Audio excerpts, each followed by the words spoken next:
woods by yourself on the weekend. But it also could look like 5 minutes to yourself with the, social media is turned off, with your computer turned off, just kind of sitting, having a break by yourself where you're not doing anything else. Literally, you're just sitting there. And this, again, might sound super uncomfortable for a lot of people, but it is imperative that you practice this skill. So much happens. It's just like when you're sleeping. So much happens to your psyche, to your mind, to your body when you turn it all off. Which brings me to number 4. If you want more alone time, if you're saying to me like, oh my God, I would love a moment to myself, I'll tell you, number 4, the fastest way to get that moment to yourself is turn off your technology. Look, I live in the real world. I work a full-time job. I have my side hustle. I've got lots going on, and I understand how important being connected to technology is. I understand that drive and that need and that want to scroll and see what's going on. But I promise you, I'm going to sound like a broken record this year. I'm right now taking a stand and saying, let's turn off the social media. If you are saying to me, Chris, I don't feel like I have control of my life. I feel like I run around and do everything for everybody else, but I don't ever get time for myself. I'm telling you I'm responding with, how many times are you scrolling Facebook for hours on end, watching little reels or videos or whatever, right? That might feel like it's soothing self-care because it's turning your brain off and you're mindlessly scrolling. But how much of that are you doing? And can you cut some of that out and replace it with alone time? Just to make sure that you still can, right? We want to make sure we're not being programmed so much by our social media and our technology that we can't step away from it, right? Like it actually becomes an addiction. And last but not least, if you want more alone time, number 5, you're going to have to demand it. You're just going to have to sit in the uncomfortable position of telling other people, I need to be alone. I need you to back up. I need my own space. I need time to myself.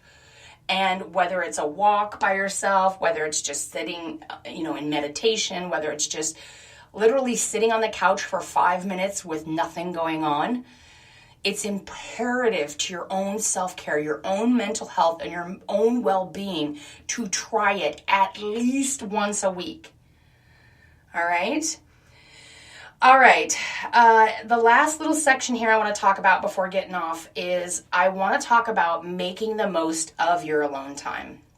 So we don't always have to be productive, and we don't always have to be doing something. And I know that's really counterintuitive to the way society is right now, where we're in this hyperbolic environment of go, go, go, do, be more, do more, have more, run faster, all these things. I really want us to take a moment and recognize that doing nothing is also worthy. It is a worthy endeavor to just sit and do nothing. So much so that it's almost a foreign concept. All right, but if you want to make the most of your alone time, here's my advice to you.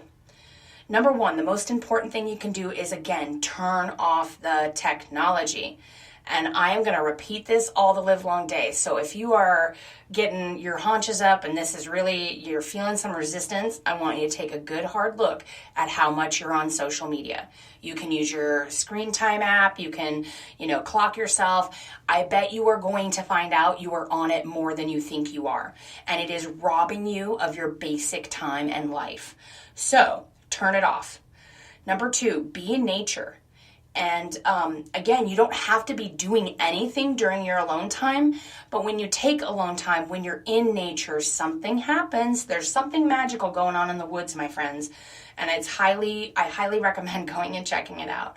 Being in the nature, being disconnected, being unplugged, but being surrounded by living beauty is one of those things that's really going to supercharge your self-care. It's going to make that inner voice come out quicker, and you're going to be able to really get settled and regenerate yourself in a way that you can't do in modern society. And with that being said, of course, if you're one of my Oregonian friends, do not be afraid of the weather.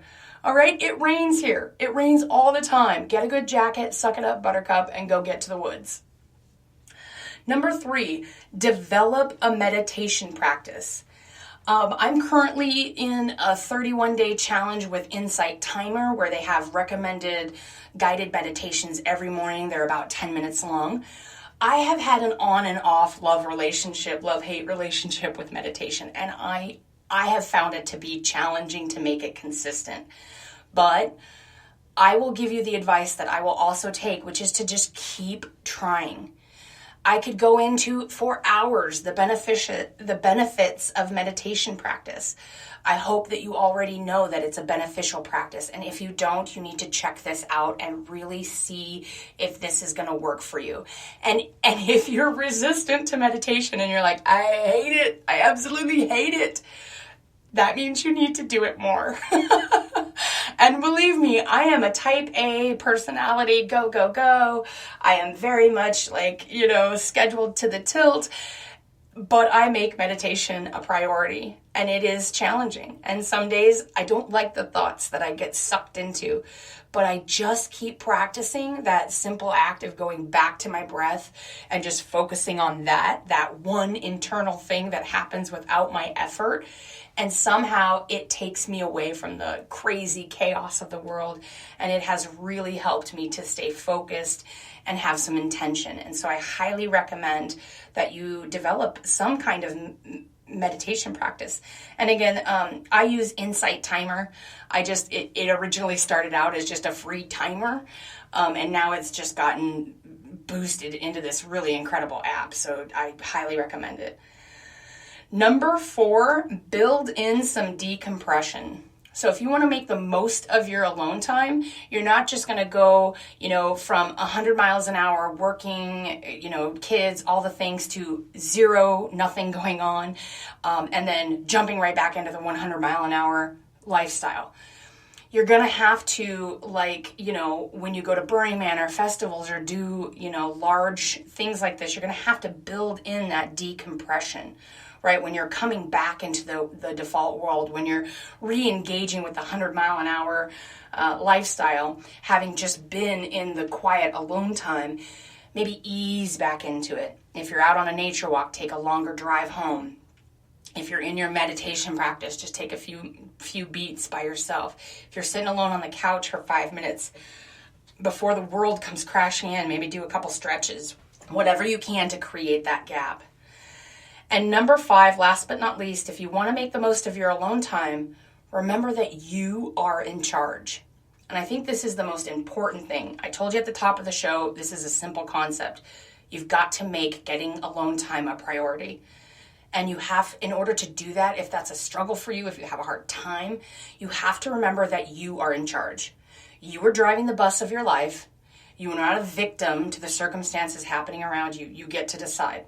I'm here to remind you and be a little in your face. If self-care is important to you, if taking care of yourself is important to you, if you want to be the kind of person that moves through this world with confidence and is closer to their authentic self than the fake Facebook version of themselves, this is how you do it. You are in charge of your life. You're in charge of your time. You're in charge of your choices. So start taking charge and start getting some alone time. Get comfortable with being uncomfortable. The benefits are immeasurable.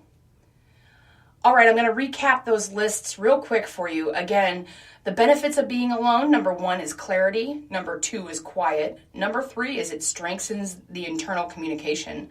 Number 4, you reconnect with your purpose. And number 5, it helps you practice setting boundaries and follow through.